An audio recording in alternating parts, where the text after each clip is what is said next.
Hi everybody, Will the Whitetail Guy with the Whitetail Hunting Consultant. We're talking about kill plots, food plots, the difference between them. They're very similar, but they serve the same purpose, to put deer in front of us, but they definitely have different roles. I brought you over to my other farm. It has no agriculture. Now behind me is the neighbor's field, and I am in the process. I've instilled 2 or 3 kill plots. These are very, very small, 1/4 acre. I want to show it to you. It's behind me. I planted, let's see, what is it? Grandpa Ray's Inner Sanctum, and it's done pretty good. It's about 6 weeks old. It's not the seed's fault. I planted it right before rain. It didn't rain as much as they said it was going to rain. And then we went about a month without no rain. And then we got some storms last week, and it just made the ground really, really hard. But it's coming in. I gave it a little plot boost.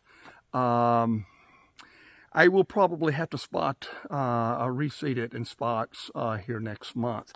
But as you can see, it's coming in pretty decent. And I think it's about 50 yards by 80. And the reason why I put it here, this is going to be a great afternoon food plot. You can't really access it in the morning because I'm surrounded, except for the road to the west. So east, north, and south, I've got beans and corn. So you can't really come in here in the morning because the deer, I'm only about 80, 90 yards from a bean field, and I'm sure they're going to be feeding coming in this way, and there's a lot of good trails. So I thought, you know what would be really cool to set up a plot about 80 yards before they go out into the main food source. And that's what I've got, and I'll show it to you. It is right out there, beautiful bean field, giant bean field. It's about 100 acres.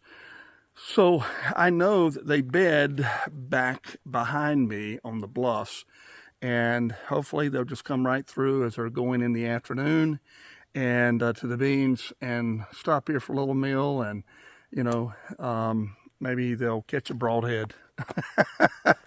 So hopefully they'll read the script. I sent it to them. We'll see if they read it. So anyway, kill plots, you got to set them up perfect. You just can't put a kill plot just anywhere.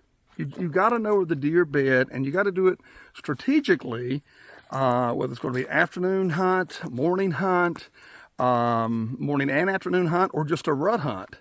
And the next thing, I said this earlier, a couple weeks ago, don't set on food plots, especially kill plots, don't set your stand in trees right in the middle or even right on the edge. See all those trees here? Now, I know what some of you are going to say, you should cut more out. I can't. I don't own this. I was very fortunate that they allowed me to cut about 15, 18 trees out of this plot.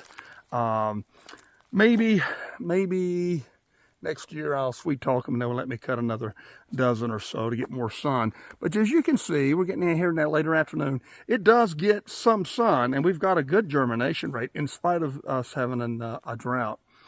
So you want to set up off in the woods about 10, 15 yards, but not right here.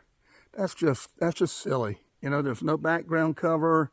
The deer coming in, full attention.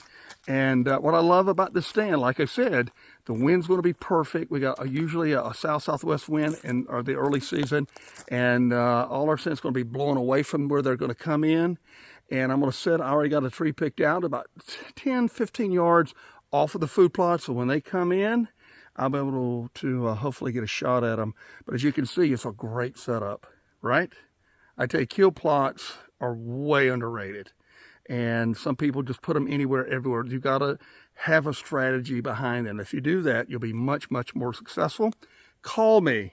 I can help you, show you where to put kill plots so it will make you a better hunter, better for your herd, and make your neighbors really, really jealous, I promise. This is Will, the Whitetail Guy for the Whitetail Hunting Consultant. Thank you so much. God bless.